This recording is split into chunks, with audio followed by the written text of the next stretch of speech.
आज आपण बनवतोय नाश्त्यासाठी फक्त 15 मिनिटात बनणारी कॅल्शियमयुक्त नाचणीची इडली आणि तेवढीच झटपट बनणारी चवदार खोबऱ्याची चटणी।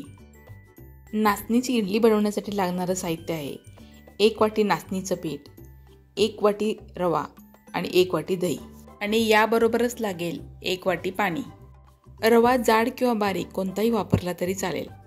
आता मिक्सरच्या भांड्यामध्ये नाचणीचं पीठ, रवा आणि दही एकत्र करून फक्त 2 मिनिटांसाठी मिक्सरला फिरवून घ्यायचं आहे आणि त्यामध्ये 1 वाटी पाणी घालायचं आणि पुन्हा मिक्सरला 2 मिनिटांसाठी फिरवून घ्यायचं। मी सुरुवातीलाच मिक्सरच्या भांड्यामध्ये इतर साहित्याबरोबर पाणी घातलं नाही, कारण बऱ्याच वेळा पाणी झाकणातून बाहेर येतं।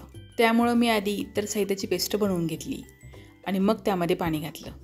आता हे मिश्रण चमच्याने हलवून एकजीव करून घ्यायचं आणि झाकण ठेवून एक 10 मिनिटं बाजूला ठेवून द्यायचं।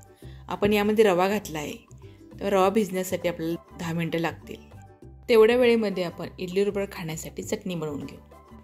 त्यासाठी मिक्सरच्या भांड्यामध्ये अर्धी वाटी ओलं खोबरं, पाव वाटी फुटाण्याची डाळ, 3 हिरवी मिरची, 1 इंच आलं, मूठभर कोथिंबीर, चवीनुसार मीठ आणि पाव वाटी पाणी घालायचं आणि त्याची मिक्सरला एकदम बारीक अशी पेस्ट करून घ्यायची। आता ही चटणी एका भांड्यामध्ये काढून घ्यायची आणि फोडणी पात्रामध्ये 1 मोठा चमचा तेल गरम करून घ्यायचं।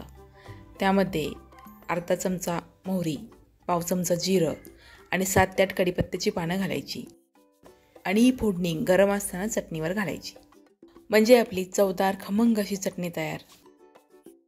आता नाचणीचं पीठ भिजायला ठेवून जवळजवळ 10 मिनिटं झाली आहेत। आता इडली पात्रामध्ये पाणी उकळायला ठेवून द्यायचं आणि इडलीच्या प्लेटना तेल लावून घ्यायचं। आता हे नाचणीचं पीठ पहिल्यापेक्षा घट्ट झालं आहे। जर गरज वाटली तरच थोडंसं पाणी घालून पातळ करून घ्या। मला इथे पिठामध्ये पाणी घालण्याची गरज वाटत नाही, कारण इडलीसाठी जसं पीठ हवं आहे तसंच हे पीठ तयार झालं आहे। आता या पिठामध्ये आपल्याला चवीनुसार मीठ घालून चांगलं मिसळून घ्यायचं आणि सगळ्यात शेवटी यामध्ये पाव चमचा सोडा घालायचा आणि त्यावर अर्धा लिंबूचा रस पिळायचा आणि फक्त 1 मिनिटासाठी हे सगळं एकजीव करून घ्यायचं। सोडा घातल्यानंतर हे पीठ जास्त वेळ हलवायचं नाही, फक्त सोडा पिठामध्ये मिसळून घ्यायचा आणि लगेचच इडलीच्या प्लेटमध्ये पीठ घालायचं। इडलीच्या प्लेटनं आपण आधीच तेल लावून घेतलेलं आहे, त्यामध्ये आता हे पीठ घालायचं आणि लगेचच इडली पात्रावर ठेवून द्यायचं। पण जेव्हा आपण ही प्लेट इडली पात्रावर ठेवतो तेव्हा ते पाणी चांगलं उकळलेलं असलं पाहिजे। आता मध्यम गॅसवर 10 मिनिटांसाठी इडली आपल्याला वाफवून घ्यायची आहे।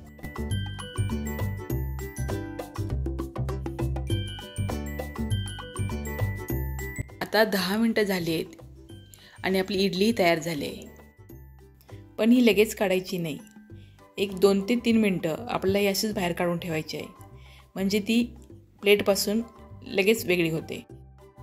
तुम्ही बघू शकता इडली प्लेटपासून लगेच वेगळी होते आणि प्लेटला अजिबात पीठ चिकटलेलं नाही आणि इडली एकदम छान फुलली आहे आणि एकदम सॉफ्ट झाली आहे। मी घेतलेल्या साहित्यामध्ये 15 इडल्या तयार झाल्या आहेत।